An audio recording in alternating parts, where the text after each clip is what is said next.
What's good, Rush Rivals? This is Lord Tenrai, back at it again with another Rush Duel Best Decks video. This time highlighting my Yamiruler deck, which got me King of Games for the 5th of January 2024, starting off this year with a bang. Which is what I wish I could be saying. Instead, I'm here with my hands almost chopped off and my hair almost pulled out, with an absolutely excruciating time playing this deck, trying to get King of Games with it, eventually getting it today after an absolute slog. I must have played over like 120 matches, bare minimum. The win-loss ratio would have probably been close to still like 50 to 60%. I had so many opportunities where I could have closed out the season already on like the second or third day. However, like as I will show you in the videos, I had an absolute awful time piloting this deck. I think that as an offensive player, I probably do not have some of the fundamental skills of a control-based player. You know, the patience, some of the situational awareness that is different to an aggressive player, right, an aggro player. But fuck me, man, was it excruciating playing this deck, trying to get it to King of Games. I'll be highlighting the problems that I had with deck building, and I'll be going into some of the matches that I lost, i.e. the King of Games rank up matches that I missed as promised on the Discord to everyone else, right? And there will be a lot of cussing along the way, so strap yourselves in, folks. This is going to be a fucking shit ride. Yeah. Let's get straight into the deck profile. Now, Yamiruler is a control-based deck, and your main control element is this prick, fucking Yamiruler Dark Delayer. Now, you need this card to win games. I am absolutely certain that there is no scenario where you cannot see this card and win. You need to see this card. As much as this guy can be a fucking bitch to draw sometimes late game, where you do not need to put it in defense position, you need this card to proper swing for the fences, and to not only to swing for the fences, to sit on that 2500 booty, and not just to sit on that fucking chair, yeah, but to also floodgate your opponent, as they will not be able to tribute for level 7 or higher monsters, right?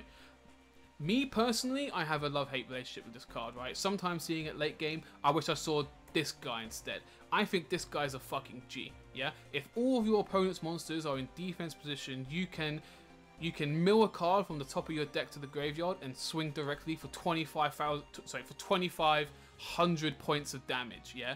Straight to their fucking grill, yeah? I fucking loved this card as an aggro player. I loved seeing it on the third turn. So let's say like turn 1, I get combo for Yamiruler. Then my turn 3, so my second turn, I draw this card and I'm like, doing 2,500 worth of damage straight to their face. I loved that I know it's a very simple control interaction, right? But man, that was what got me erect playing this deck, right? That was like probably the most fun I had playing this deck, right? Other than that, it's all downhill, mate. All down shit mountain. I think the problem that I had going into it was like how rigid I was with the deck building. So this is what I ended up getting KOG with. Speedy Performer, super important, which I'll go into later. But the original version that I got from Silver 4 to Gold 5 was this version, using triple Lamoon and 1 Masaki. And man, this version of the deck fucking sucks, right? So the reason why this fucking version of the deck sucks is twofold, right?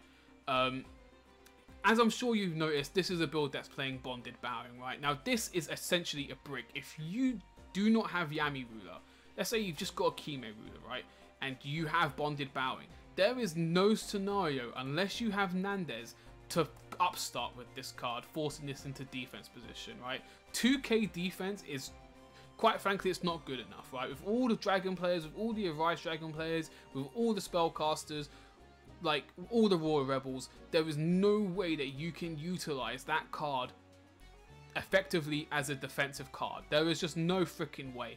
The closest you can get to utilizing this defensively is by a double tribute set, a 2 tribute set, to try and fake them out and think like, wow, he just tributed 2 for set. What the fuck could that be, right? That's the only way you can utilize this card defensively, in my opinion. You are not freaking upstarting this with a Bonded Bowing, forcing it into face-up defense, because you will just get shafted, in my opinion, right? They would have to draw exceptionally poorly for you not to get punished, right? So obviously you're bricking with this, right? And then late game, like potentially you're bricking with this anyway, is what I should be saying, right? And then late game, right? So obviously it's great to see the vanilla aquas early, right? You want them early so that you can draw into Seahorse later. But when you're late game and, you know, you need something to shift the balance of the game. It's like, I really need momentum. I really need momentum. I need a sick 3 to 5 card draw right fucking now. And you draw this smug bitch, yeah? And she's sitting there on her staff with 1200 attack, and there is fuck all you can do with her, realistically speaking. You are not putting yourself in a situation where you're attacking into a face down 1200 with 1200 attack late game, because if that's a 1400 defense, you're losing damage, yeah, because she has no attack, right? Like it's a risk in and of itself. And then the following turn happens, your opponent tributes for 2, that maybe it's a Dragius, maybe it's an Arise Dragon, maybe it's a Royal Rebel, yeah? And this bitch, her ass is getting slammed with at least a K's worth of damage, yeah? And that's the difference between winning and losing with this deck, yeah? It is quite simply the difference between winning and losing with this deck. So I had a really tough time using this version of the deck. I highly recommend not using this. You do not need to see Lamoon that hard. You can have 5 vanillas, yeah?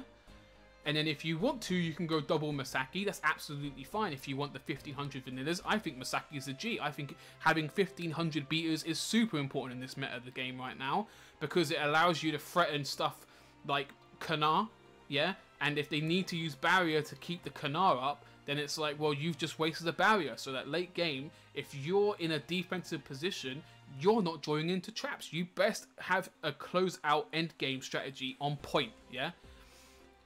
Me personally, I did not end up using Masaki in the final version of the deck. I think if I was to play this deck again, I would probably take out the bowing and play double Masaki just so I can pressure a little bit more. But ultimately, I ended up going with double Speedy just so that I can play around the barrier and widespread ruin a little bit more, which I'll go into later. But to bring myself to my previous point, you've got 5 Aqua Vanillas, right? If you're not seeing 5 Aqua Vanillas instead of your 2 Seahorse Carrier, right? Having the 6, it really does not change the math all that much, in my opinion.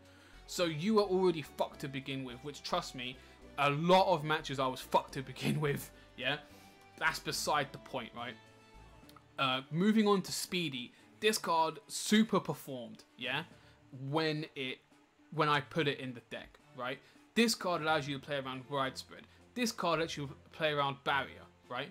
Let's say, for example, right, you're kind of like early or mid game, right? And you have like double Yami, you have a Yamiruler, a Yamiruler, 2 Seahorse Carrier, and a Speedy, right?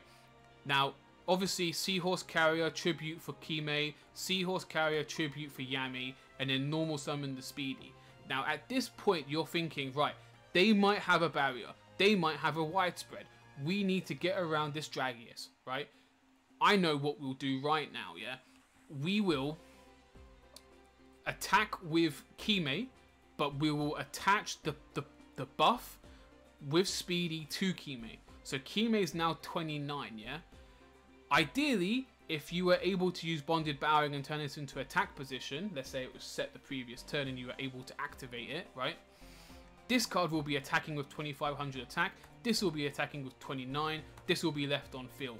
You now still have that floodgate available to you. They cannot widespread this. They cannot barrier this, right? Obviously they can still barrier it if they've got another set, but you're still playing around the widespread, which is super, super important mid to late game. Because if your floodgate is gone mid to late game, chances are they're just gonna tribute for a ton of damage, right? And they're just gonna really pile the shit up fast, yeah? And it's just gonna all come crumbling down, mate. This is like a house of cards, right? If any of the cards go, the whole deck is fucked, and it will be over, yeah?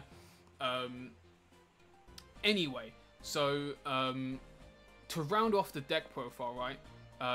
You've got like obviously Piercing Samurai. This is obviously more aggro as well. This is like more of the pure version. I love this card. Unfortunately, sometimes I would see like double Piercing Samurai and I'd have to use one of them for the tribute. It is what it is. You have to use this card. If you're using it for the tribute, you just have to hold that, right? Nundes, I loved Nundes so much. When I was able to get it to resolve with Yamiruler, it was just amazing. It worked out heavily in my favor. I was able to like really get momentum and just start swinging for the fences, especially when I was able to like utilize Nundes with Speedy. It just worked out so well for me. And then Bonded Bowing, right? I mean, obviously the battle traps are the battle traps, right? All of these are just staples for this deck. You like, if you're playing Yamiruler and you're playing Dark War Battle Slash, what is wrong with you, bruv? Delete the game, yeah. Obviously Widespread, no mention why it's that good. It's so important. Bonded Bowing, right? This card makes and breaks games, yeah. Early on, I was steamrolling people because my power ceiling was so high.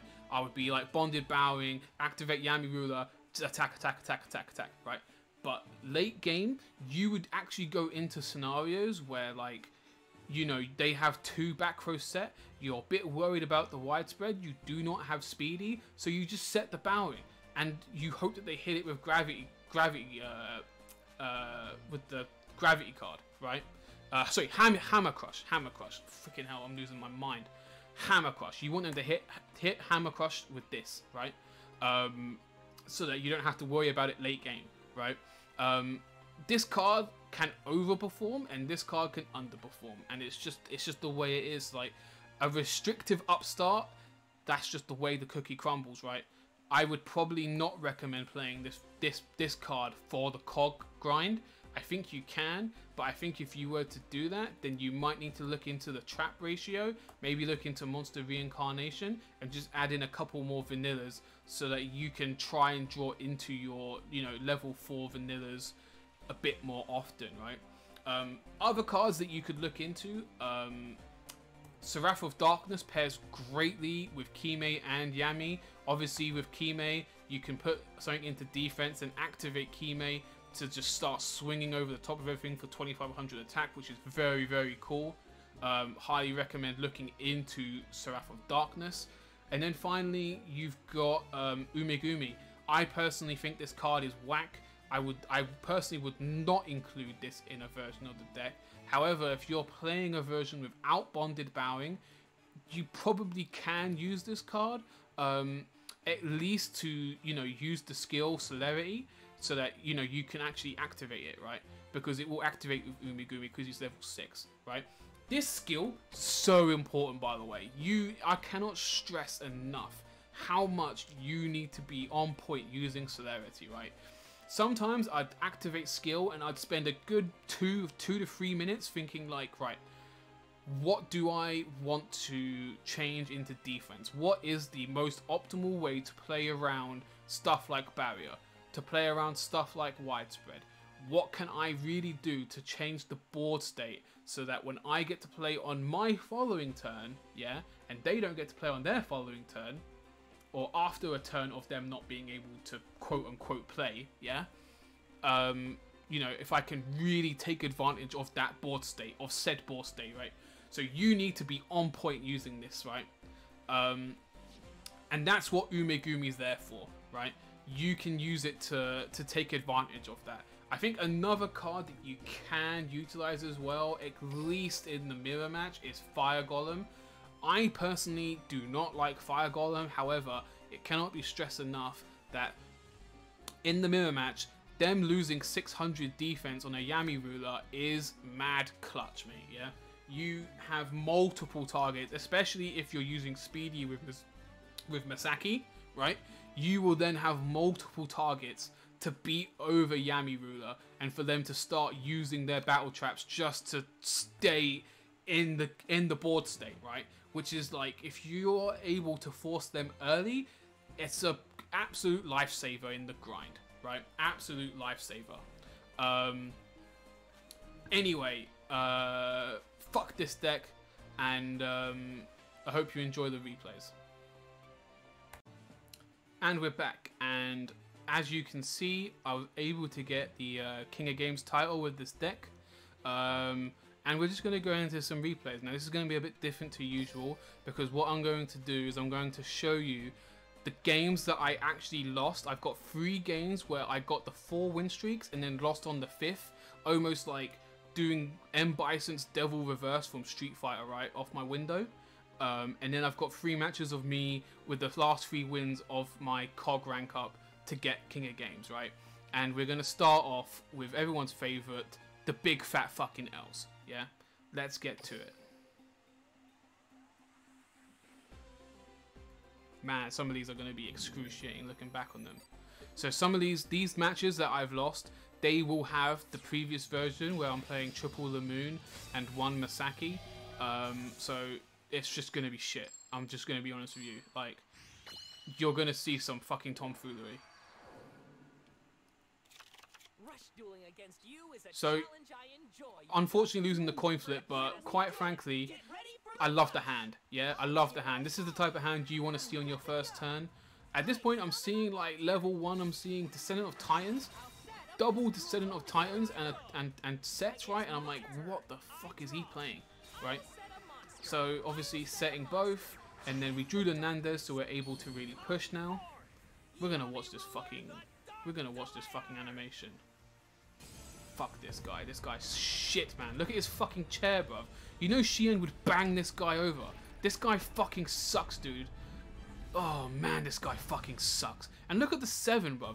I actually thought this 7 symbolizes the amount of days it would take me to get to King of Games, because it felt like it would never end sometimes. Anyway, activate Nandes, activate Yamiruler. We're floodgated the opponent. We don't have to be scared of their back row. We're just going to start swinging. You lose 200 because of the GOAT. And we know now that he's playing some sort of Red Eyes deck, right? And he drew the chick. So we are going to see Rising come into play here. Yep, so normal summon chick, special summon RE.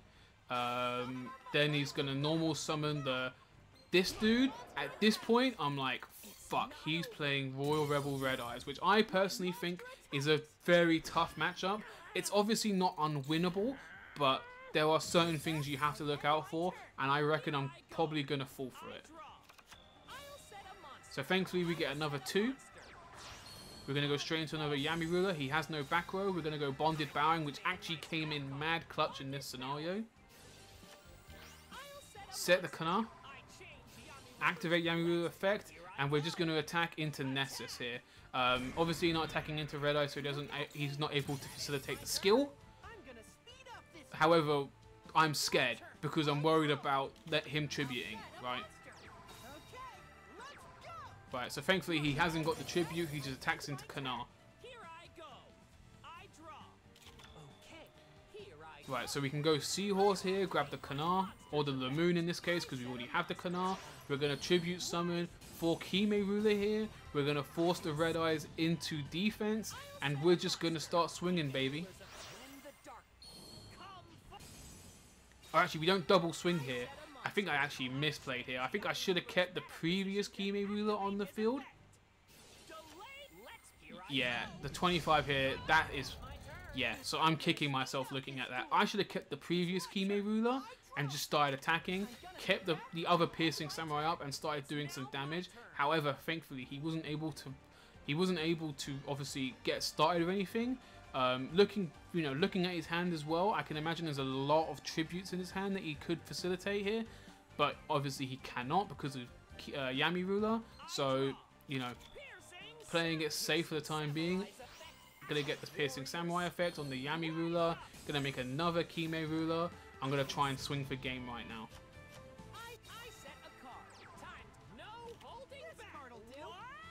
Yeah, widespread on the Kime. He loses 100. I'm at 14. I've got 9 cards left in deck. I have like proper gone through my hand quickly. And then this is where it all falls apart. This is where I should have kept Nandes the Fire Waking Up on the field, right? So that if he does activate the the heavy metal, that he's able to pop the Fire Awakener, and I'm still in the game. Because now he's going for combo. We know he has Nessus because he reincarnated for Nessus. And then obviously Black Dragon's chick. That is like beyond lethal, right? So we scoop. And we get fucking pissed and sad at the same time. Pissing tears. That's what happens. Man, that fucking match pissed me right off, man. I couldn't believe it. I was like, oh, I gotta play defensively. I got, you know, I got double the monsters. You know, I got like a Yami and a Kime. There's no way he drew widespread right. There's absolutely no way he drew widespread right. And I fucking take it right in the butt cheeks, mate. Awful, fucking awful. If we are, this is let us begin. Get ready for the rush. It's now I draw. I said yeah, not an amazing time. At this point, because I played Royal Rebel so much, I started like normal summoning my Kime just so I can like get, you know, facilitate the five card draw, and so that, you know, I don't get like bodied by other stuff, right? But you know, thinking about it in hindsight, this was a shit play. I should have kept this in the hand for later, because now I can't activate its effect later on in the duel to attack directly. This was just poor play for me. But when I'm telling you I was losing my fucking mind, I was afraid for my family's well-being. Like I was fucking cussing, dude. I was losing my fucking shit. He gets his Yamiruler out. Obviously he's gonna Celerity for turn. He's gonna start hammer crushing, so he gets rid of some of the Dark Ruler battle slashes. And naturally we're not gonna use it because there's nothing to hit in the back row. So we just lost 25. Thankfully we drew Bonded Bowing, so we're going to be able to Bond Bowing the Yamiruler here. We draw another Yamiruler, which is unfortunate, but it is what it is. At least it sets us up for turn 5. And then we're going to attack straight into their Yamiruler. The good thing is in that, obviously, dude, another Hammer Crush. So this guy was like, I think this guy played triple Hammer Crush, right? And I couldn't believe it. I couldn't believe that this guy wanted to play triple Hammer Crush when the Battle Slash is able to do that for you without the discard cost. But anyway, we're going to go Piercing Samurai. We're going to target this Yamiruler. Yeah, so we can start laying down damage. And then activate Yamiruler to swing for 25.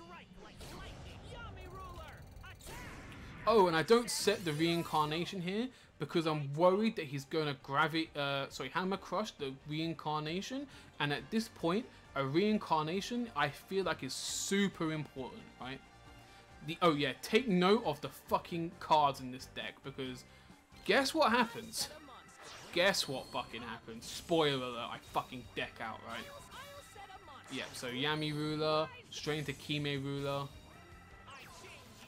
Very strong hand. Unfortunately, yeah, he's gonna swing. I only have barriers, and you know, obviously I can't use barrier there to keep it alive. And then we're just playing defensive. This is the problem that we have in the mirror match. We have to start waiting, right? He hits another barrier. Thankfully, we've got 2 more. He's gonna attack into the Nandes, which is not great, frankly, but it is what it is.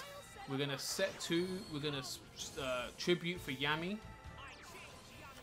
And then we're going to Celerity, the Kime, and then we're going to swing. Unfortunately, Widespread Ruin right in the butthole. So now he gets to keep his field, and he just ends his turn. And at this point, yeah, he's obviously got 5 cards, 7 cards left in deck. I've only got 4 cards left in deck, right? And I need to start, like, getting through. I can't just pass at this point, because if he just passes, then I'm in a deck out state, right? So I need to like heavily push for game here, right? This was a bit of a misplay as well, because what I could have done, right? What I could have potentially done is normal summon both of the Piercing Samurais, activate the effect of one. Oh no, but then I couldn't do that because then I'd get a 3-card draw. Dude, it's just so fucking tough, man. It's so tough. Like, I can't even Piercing Samurai at this point, because then my 3-card draw, I can't set either one of these, yeah? But at this point, Francorp doesn't have to be worried about either of these. I would just be passing turn. As long as he can't deal lethal damage, There's nothing to be worried about here. I don't need to kill him. He's going to kill himself. Lord Tenrai is going to fucking kill himself, right? So, you know, I'm trying to push for game at this point. So I Yamiruler and I crash, right? I have to crash. I have no choice but to crash, right? He's got 6 cards in hand. So, Seahorse grabbing Kana. Grabs a Yamiruler. Activates Yamiruler, and it's Scoop. Because there's nothing else you can do, right? You're drawing 4 cards. Sorry, I'm drawing 4 cards. I can't tribute summon for fuck all, yeah? For sweet nothing, yeah? And it's just game. It's just game, right? So, I Scoop there. Again, that was after 4 more wins in a row. And then we're going to go into the final one. Man, this whole fucking video makes me want to tear my fucking eyes out.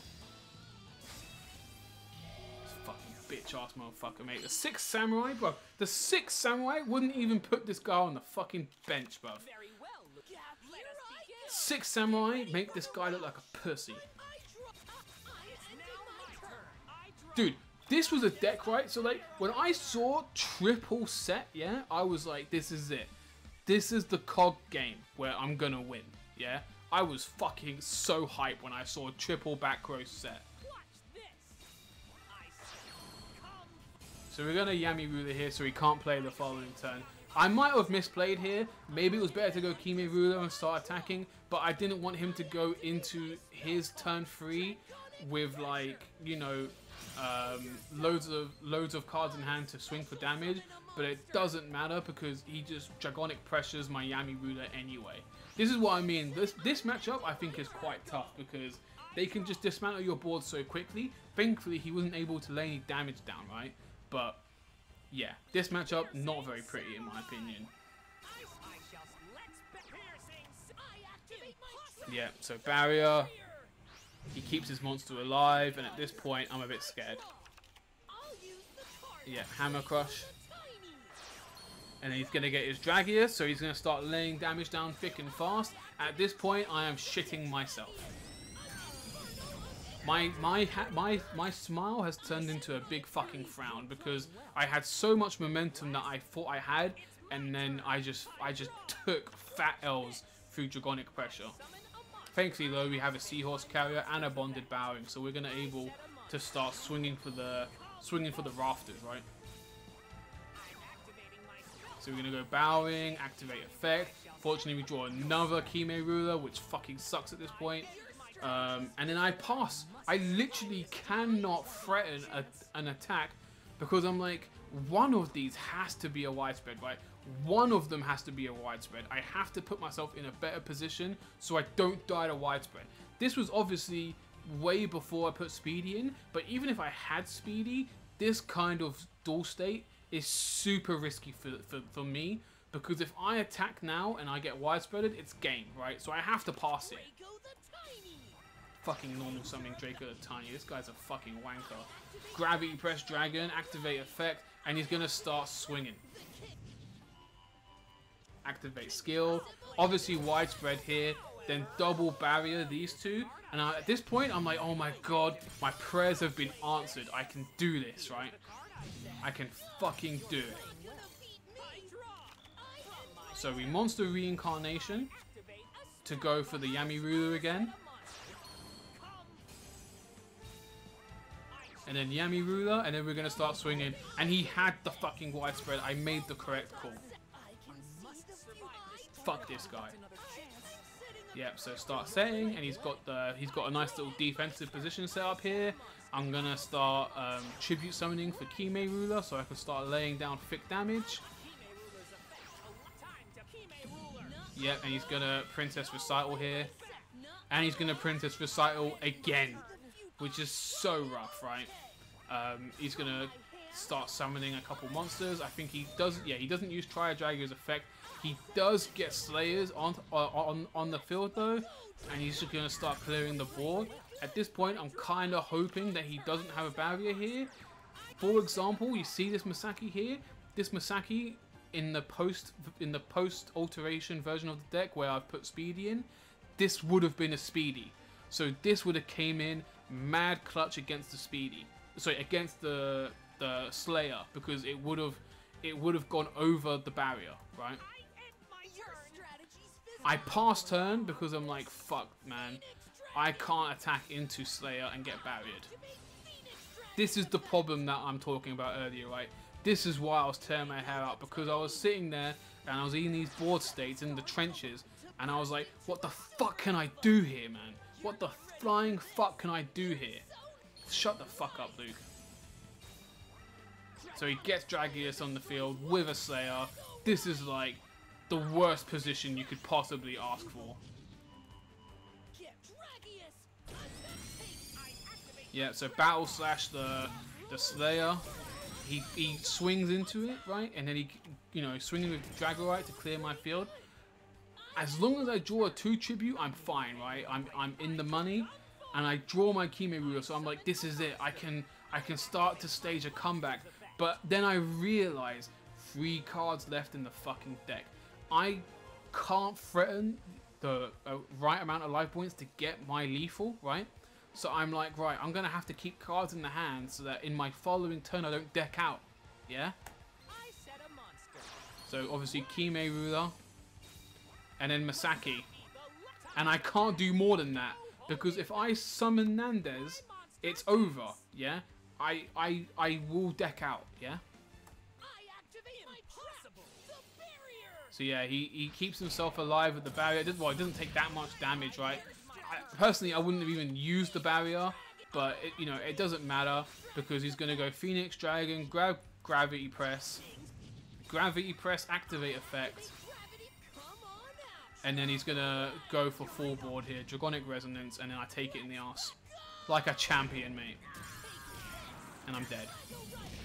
That was a painful fucking match, mate. When I saw that, that was excessively painful, because I went through like a roller coaster of emotions. I went through I'm gonna win to I'm gonna get bodied to I'm gonna win to I'm gonna get bodied. Yeah.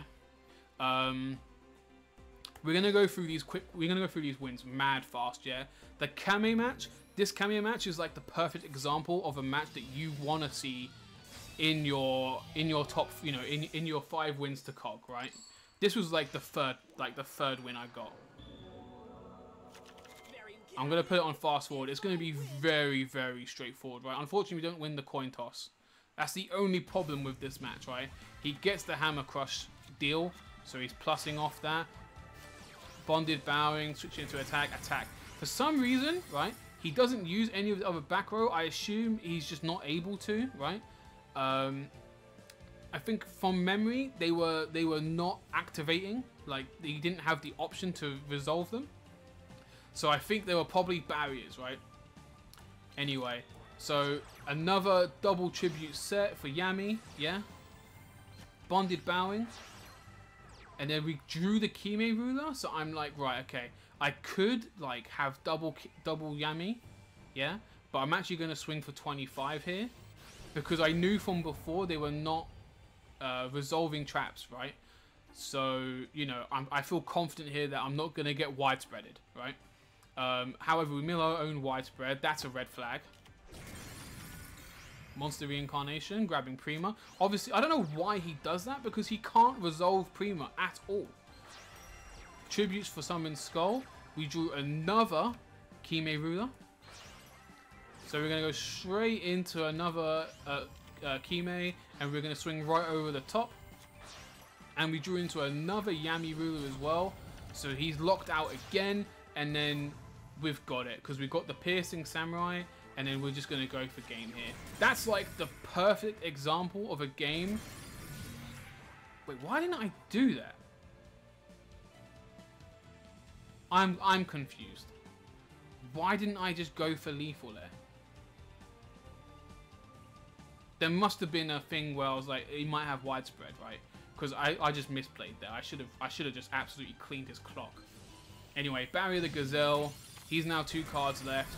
And then, yeah, Phantom Bind. He's at 100 life points left. This was taking way longer than I thought it would. He normal summons Thunder, and he's dead. To be honest with you, I should have won. I probably should have won that 3 turns ago. But I think I was so spooked by widespread at that point that I just kind of chilled out a bit, right? I'll do this match as well, fuck it. This match, this was excruciating because this guy's deck list was fucking crazy. It was a 40 card, good stuff Bender Break deck, yeah? Like, he had like one copy of Bender Break, he was playing a random DMG, he was playing 2 Dragius, 1 Heavy Metal Rocker, a Summon Skull. Makes me sick thinking about it. He was playing all sorts of wank, mate. He had like triple Hammer Crush, triple Barrier, obviously the widespread, right? He just played all sorts of shit. Monster Reincarnation. I think he had triple Speedy, triple Thunder. He was using all kinds of fucking wank to try and get the win in this duel, right? However, his fucking 40 card deck gives him the consistency to fucking get a 5 card draw. When I saw this, I was scared for my fucking existence. I was like, there's no way I'm losing to a 40 card deck. But it can happen. It can happen. I think what I should have probably done in this turn though, is I probably should have gone normal summon, then normal summon the Piercing Samurai, activate effect to mill, and then target itself, and then Yamiruler, and then just threaten a bit of damage with Piercing Samurai. But we just end up going for a defensive turn, which, thinking about it in hindsight, not a good plan, because he's got way more cards than I do, so we have to pick up the pace. He now has a full board, and I'm like, fuck, he's playing some sort of deck out deck. Thankfully, we draw the Yamiruler, and we're just going to start going for turn here. And also, we're going to go Reincarnation early, so he can't get, you know, a 2 tribute monster on the field, especially with his cards left in hand. We don't know what he's cooking with. This guy's unhinged. So yeah, we're going to activate both effects, and then boom, widespread. He drew the widespread in his first 10 cards of a 40 card deck. A one-off, I might add, yeah? Fuck this guy and everything he stands for. And he's fucking passes. I fucking despise this guy. I can't believe I almost lost to him. And then we're going to go Kime again. The luck build comes in strong.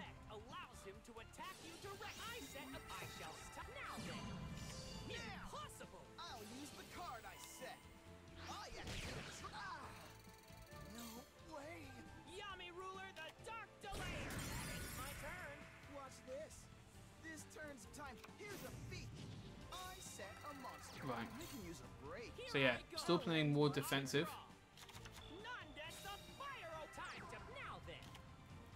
And then we start swinging.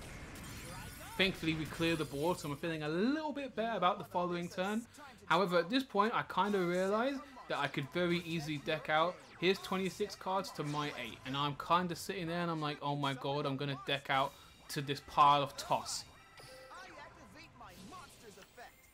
Yeah, so Seahorse Carrier, he's tributing for Summon Skull, and he's just going to start laying on damage. He doesn't trade into anything, which is a good call on his end, because he can afford to play defensive.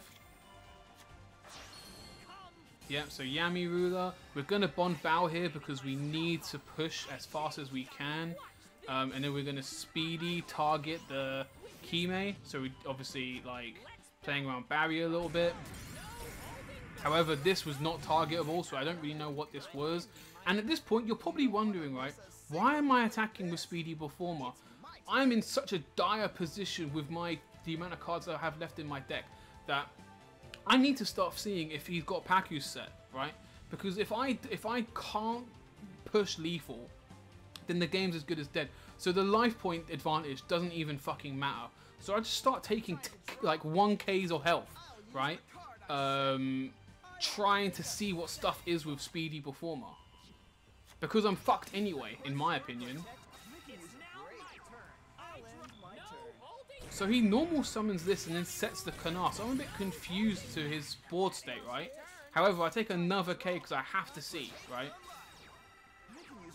So then he gets the DMG out. Thankfully this doesn't hurt, it doesn't hurt too much. And then he puts the Seahorse back in, and then I take 800 more damage, and I'm shitting myself at this point.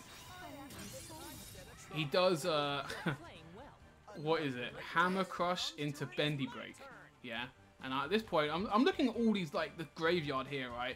this is just some fucking makeshift deck, mate. This is absolutely absurd. As soon as I saw this card, I was like, this guy is on some sort of cocaine or PCP. This card wants to make every use of his money. This guy, I should say. So yeah, Yamiruler, activate Nandez, and then we just start swinging. And then we hope that this isn't anything huge, and it's nothing big. It's nothing big, and then we got the win, barely. I had one card left in deck. Yeah, I was shitting myself. I was so scared I was gonna get bodied by that guy, man. I don't even know what to call him. I can't call him a duelist because that's just pathetic excuse for a deck. But it brought me to the brink.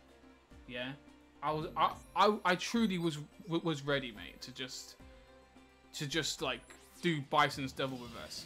And then this is a very quick match. This is like ends up being a decent because he just gets absolutely bodied, right? Excellent, by the way. Turn 1, we have the Yamiruler. We drew the Piercing Samurai, so we have piercing for follow-up, right? And then he's just gonna set a ton. And then we're gonna normal summon the Moon, Piercing Samurai for the Yamiruler. And then we're gonna Kime Ruler. And then we're gonna go Piercing Samurai, target itself. And then we're just gonna start swinging. So that's 25, that's 25, and then we attack into this, that's 9, and he's got 100 life points left, and he scoops. And that is the end of that. That was the end of the nightmare. The curse was lifted. That was, quite frankly, an impeccable game in the mirror match. He did not know what hit him, and fuck this deck, and just fuck the entire climb, man. I fucking despised it. It was excruciating, as I'm sure you noticed in the failed rank up matches, right? Anyway, that's the end of the video. If you enjoyed this, I cannot understand if anyone would have enjoyed this, but if you did enjoy this, please subscribe. And I don't know what deck I'm going to do next, but I am very interested in Beast Gears, and I'm going to give it a go, right? I don't know if that'll be the next KOG deck. There'll probably be a new Rush Duel box before then. Before February, I should say. So I might end up using something new. However, with all that being said, take care, stay safe, and keep on Rush Dueling, baby.